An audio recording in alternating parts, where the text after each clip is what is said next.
I'm 21 years old, fresh out of college, and I recently secured employment at my former high school as a type of computer internship in the school basement. The basement of the school was really untidy and chaotic, but there is a little IT office that's honestly nice and pleasant down there. It contains 3 lovely spacious desks, 2 mini fridges, a big screen TV on the wall, and comfortable air conditioning, a luxury the pupils and teachers can't have at the school. And of course, all the school servers and other computer equipment. I got the employment because 3 of my old computer teachers liked me. I could truly regard them as true friends, not simply teacher figures, therefore, they all helped greatly to get me that job. That's been fine until something transpired some weeks ago. My 2 colleagues share the office with me, Peter and Bob, were not in the office at the moment, they were upstairs working on papers or something. I was having a snack during my lunch break when I received a phone call from one of the women in the front office informing me the school was on lockdown and that someone potentially armed had broken into the school. There was not much that I could do apart from switch off the lights, since shockingly, as wonderful as this small office was, it didn't have an actual door to it, just a wide open, and the door to the whole basement didn't even have a functional lock. For protection, I switched off all the lights in the workplace and my computer screen. I kept my phone on the desk, messaging both Peter and Bob, but they did not answer.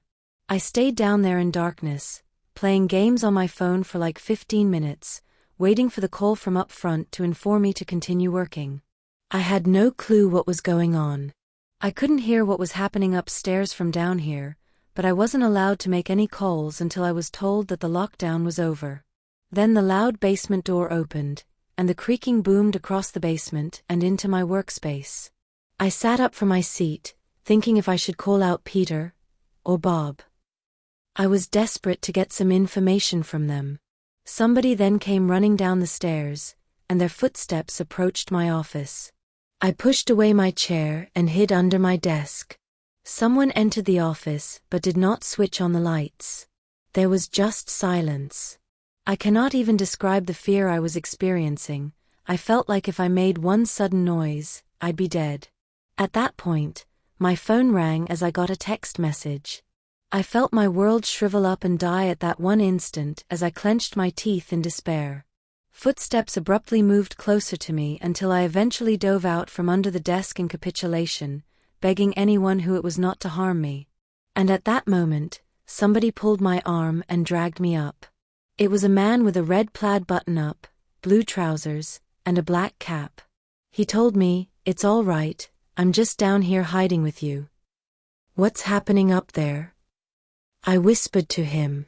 He practically ignored my question and asked me if there's an exit down here. That way." Before he could do anything else, I asked him, "Who are you?" There was a moment of silence before he started explaining. He was coming in to pick up his youngster when a teacher advised him to conceal. After his explanation, I checked my phone and found the text I got was from Bob. It said, "This is ridiculous. A certain man with a gun shot Mr. Jacob. He's putting on a red shirt and cap. Anything you do, do not come upstairs." I was going to reread the message out loud to the man. I looked up and felt my stomach drop. The man appeared to catch on to my unusual stare. Frustrated, all I could think to do was to run to the upstairs. A gunshot sounded through the basement, and I could hear the bullet ricochet against something heavy in the darkness, but thank God, the bullet missed me, and I managed to make it upstairs. Luckily, police were waiting at all exits, such as the basement exit, and caught the man immediately after he opened the door. More news: our teacher, Mr. Jacob, survived the gunshot. It eventually became apparent that the man and Mr. Jacob had some beef for whatever reason, but that was never revealed. All we know is that Mr. Jacob couldn't have done reaction. And I know that the sound of that gunshot will forever reverberate in my head. My school has 2 lunch periods. First lunch period is for all 6th students and some 7th students. The second lunchtime is for the remaining half of the 7th students and all 8th students. The lockdown occurred around the beginning of September. The day the lockdown happened, it was cloudy and rainy. During the first lunchtime, I heard 3 loud bangs. I thought it was thunderstorms, but the whole lunch crowd began to scream. I thought that those children were just being dramatic, but school security rushed in and started shouting at everybody to get inside the multipurpose room. Children who were in line buying lunch were forced to throw out their meal and get inside. I and some friends stepped into the room together with a large number of children. Every person was curious as to what was going on. Our multipurpose room is big, and the back wall of the room is made up of see-through glass. When I and my friends entered inside, the school security was covering the glass with the curtains, and there were other people at every exit. My friend Steve was curious, as were all of us, so he asked one of the adults what was happening. When he came back, he said, "You know that right in front of TMS there are those houses?" I said, "Yes. There's this mentally ill man that barricades himself in front of his house, and he's trying to commit himself and kill police if he is evicted. He was moving around outside the school, watching children in a strange way." Steve informed us that it turned out that the man was also a known sex offender, making the situation even worse.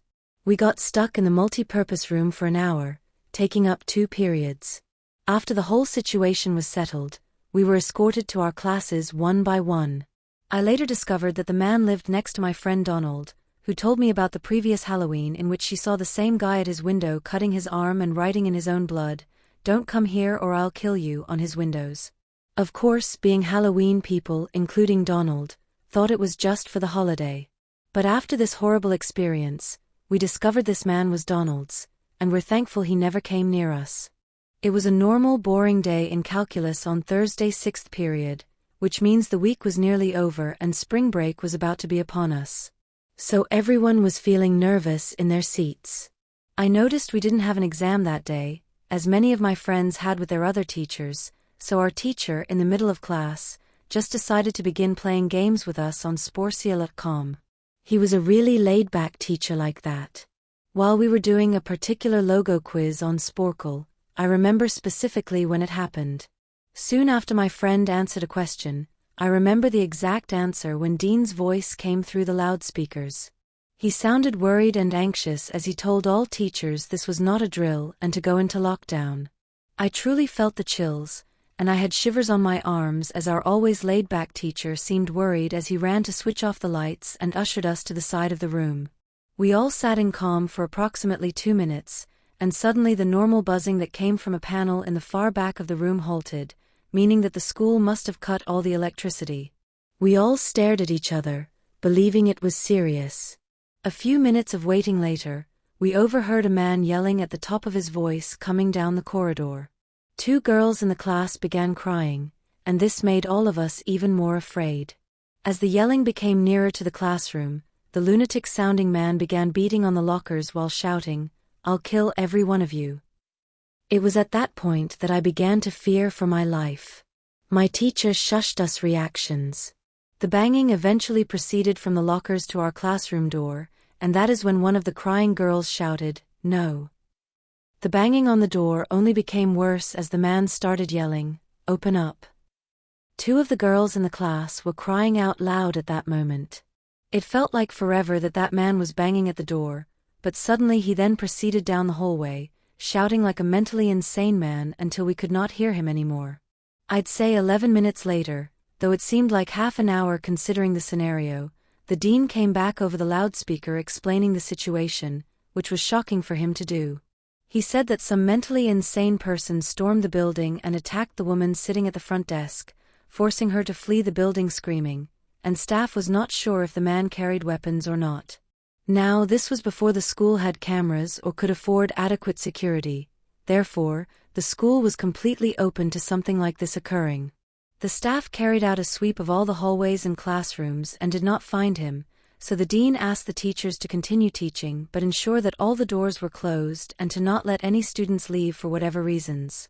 The most disturbing part, however, is that one of the janitors working the night shift found the man sleeping in one of the storage closets next to the back end of the school, and according to stories that were spread by my fellow students, sticking out of his pocket was a .44 Magnum. The janitor must have done something terrible to wake him up, for instance, leaving the closet door open, because by the moment a police officer arrived on the scene, the man disappeared. My entire class, as far as I understand to this day, has no clue if this man was ever found, but I like to believe that right now he's being given all of the support that he needs.